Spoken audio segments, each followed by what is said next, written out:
We're here because free speech is under attack. We're here because people are being convinced that socialism works. We're here because people are being judged guilty until proven innocent. We are fighting back with facts. This is not a safe zone, so buckle up, Buttercup. This is the raw, naked truth.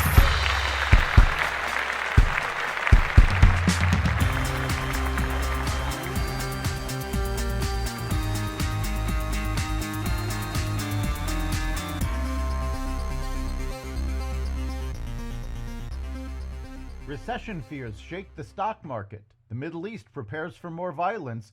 Scientists develop an enzyme to transform sugar into fiber, and more. Welcome to the Raw Naked Truth. I'm your host, Eric Lopkin, and here's the news you need to know.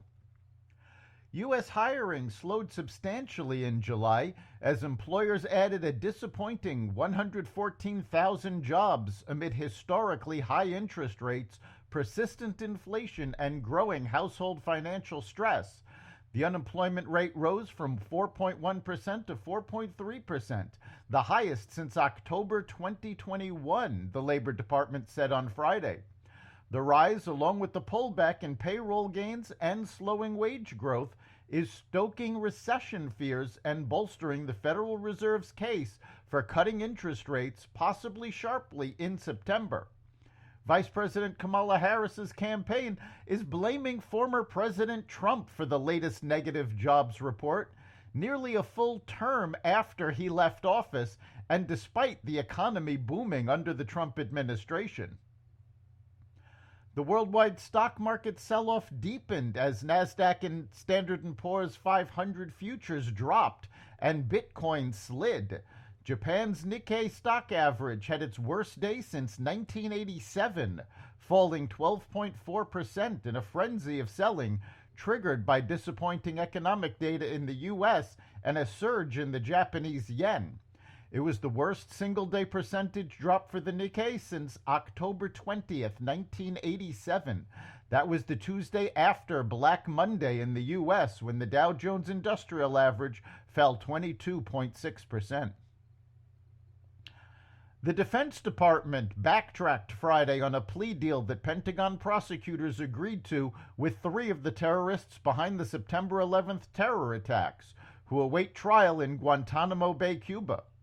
The deal that stirred national outrage and took the death penalty off the table has been revoked by Defense Secretary Lloyd Austin in a terse memo. Secretary Austin is now taking the lead on the case for 9/11 mastermind Khalid Sheikh Mohammed and his cohorts. Iran rejected U.S. and Arab efforts to temper its response to the killing in Tehran of Hamas's top political leader, as authorities were investigating the security breaches that led to the attack. Iranian prosecutors said Saturday that they had opened a formal investigation into the killing of Ismaili Haniyeh, which came hours after an Israeli strike killed a senior Hezbollah commander in Beirut.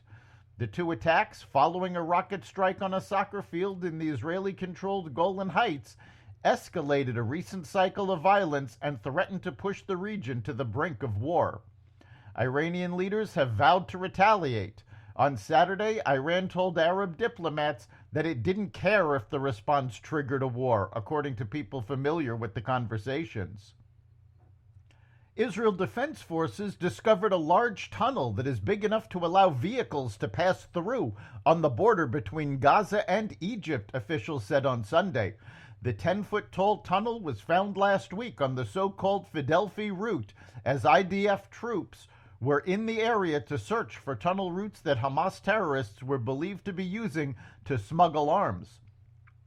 The IDF said their troops have eliminated dozens of such tunnels in the area and will continue to uncover and destroy others that they may find.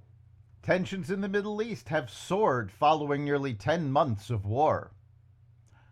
The U.S., United Kingdom, Australia, France, and other nations urged their citizens to leave Lebanon over concerns that a wider regional war would break out in the Middle East following the two assassinations in Tehran and Beirut last week.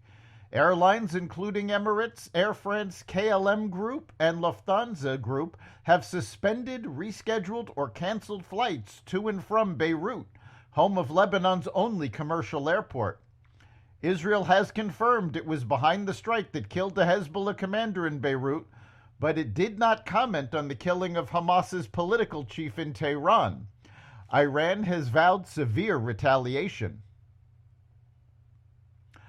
A group of biological engineers who previously worked with Kraft Heinz have developed an edible enzyme product that can reduce the amount of sugar your body absorbs from food by transforming it into gut-healthy fiber once you've chewed and swallowed.